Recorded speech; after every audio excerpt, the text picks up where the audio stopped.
Good evening, I'm John Dragone, and I'm here tonight to share with you my commitment to our unique and wonderful community and tell you how, as a member of the El Segundo City Council, I'll work to maintain the quality of life we all enjoy.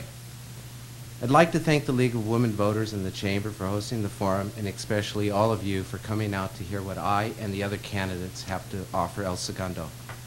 I have lived in El Segundo for the past 11 years. My wife and I have raised our children here. My wife has dedicated her life to public education, and our children are graduates of El Segundo High. I own an international transportation business, an industry that I've been working in for the past 29 years. I have the real-life business experience to balance budgets.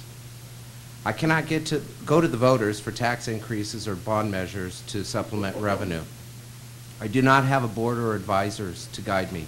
As an independent business owner, I have to balance a budget with a surplus so that my employees keep their jobs and support their families. As a council member, I will be just as committed in maintaining the pay-as-you-go philosophy and ensuring the city maintains a healthy surplus, because I understand that people's jobs depend on economic stability. The biggest threat to our quality of life is the noise created by LAX. 3 years ago, I was nominated by the late John Gaines to serve the residents of El Segundo.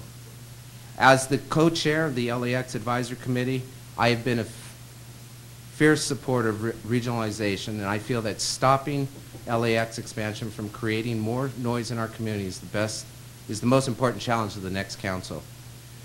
I'm committed to ensuring that our police officers and firefighters work under a fair and competitive contract, and I'm a strong supporter of our schools. And I am proud to have been rated favorably in all areas by the El Segundo Teachers Association. I hope you will vote for John Dragone on April 8th. Thank you. Thank you. And for the first question, Main Street El Segundo has undergone a transformation over the past decade. The city has spent considerable funds, and some new developments have been added or are under consideration. What would you like to see happen in the future to Main Street? And what would you do to attract more retail tenants? Mr. Dragone. First of all, I'd like to make sure that we support and maintain the businesses that we do currently have on Main Street. Most important in my belief is to maintain the charm that El Segundo has downtown without reconfiguration of multi-layers of large stores, excuse me. With the businesses that we have, we need to attract businesses that would complement them to succeed. Excuse me, got a tickle. Parking is a big issue, and that's an issue that the next council is going to really have to address. In order to bring business in, they must have adequate parking for their clients. Thank you.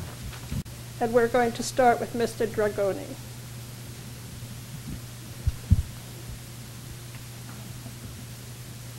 The fast track process through City Hall, I think, is a great idea, but because we're fortunate to have such a large demand of businesses wanting to come and open up a business in El Segundo is amazing.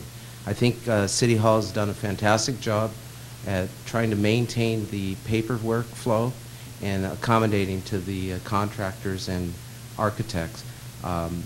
I think what's most important in any case is communication. So as long as the communication line from City Hall to the contractors, I think we'll be able to achieve and make sure that everybody's happy through the entire process.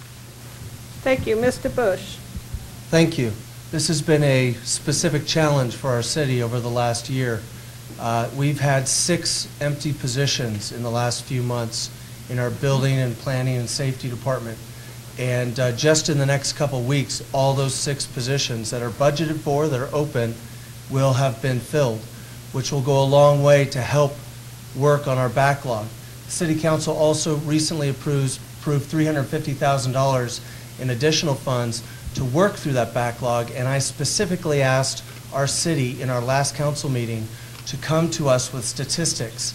And the statistics they came to us were shocking, actually. 918 permits are in the process, waiting to be approved.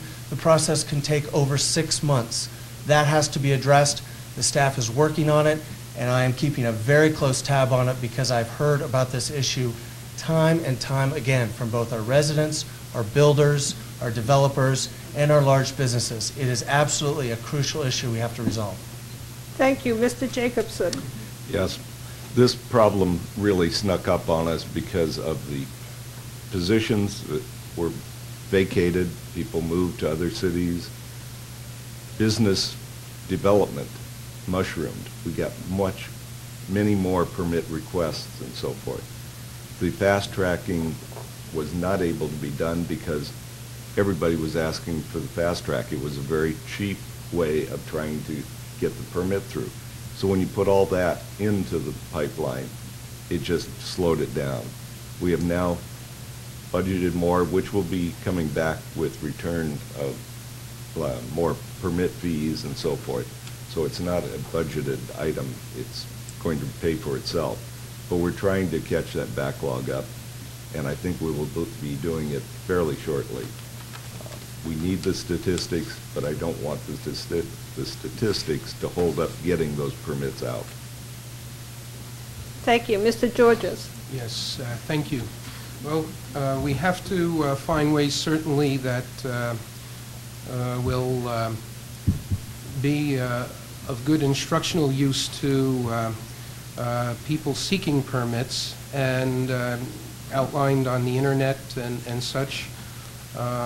If we're short on positions in the city, that's certainly the problem, that we cannot get things through because not all the work can be examined. But it should be a priority, and that's what we need to do if we are to advance and get work going. Thank you. Thank you. Mr. Burns. The city, I think, to benefit this situation, needs to forecast an impact on the permit system. And with major developments, several, at least 5, have impacted the fast track process for at least 18 months. The city needs to examine a faster review process, which is either weekly or monthly through the department heads of the backlogs, and employees need to be placed before a crisis. The city needs to employ a robust customer service and measures to issue the permits in the systems that are already out there.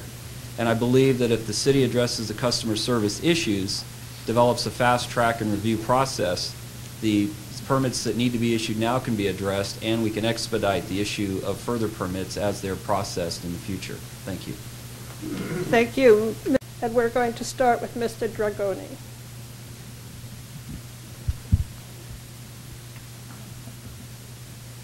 The fast track process through City Hall, I think, is a great idea, but because we're fortunate to have such a large demand of businesses wanting to come and open up a business in El Segundo is amazing. I think City Hall has done a fantastic job at trying to maintain the paperwork flow and accommodating to the contractors and architects. I think what's most important in any case is communication. So as long as the communication line from City Hall to the contractors, I think we'll be able to achieve and make sure that everybody's happy through the entire process. Okay, third question. Sepulveda Boulevard is under the control of Caltrans. This can cause significant delays in making road improvements for businesses that front this street. A good example of this is street improvements at Plaza El Segundo. Some cities have implemented or are in the process of considering a takeover of their portion of Sepulveda or PCH. What is your opinion on this? Mr. Dragone. Well, since I'm the last one, I have to say I agree with everybody. They took the words right out of my mouth, but we pay enough taxes, highway taxes. There's funding out there. It would be detriment to the city if we tried to absorb the maintenance of Sepulveda. But we also have to negotiate, like the City Council had just done with Plaza El Segundo, where they contributed to the mitigating some of the traffic with the right turn that Mr. Bush had mentioned. Traffic on Sepulveda is not just our problem, it's a regional problem, and a lot of it is coming from the LAX airport, and that's why I pushed regionalization, and that's why we need to work together with the surrounding cities to try to mitigate the traffic because it affects all of us. Thank you. Thank you.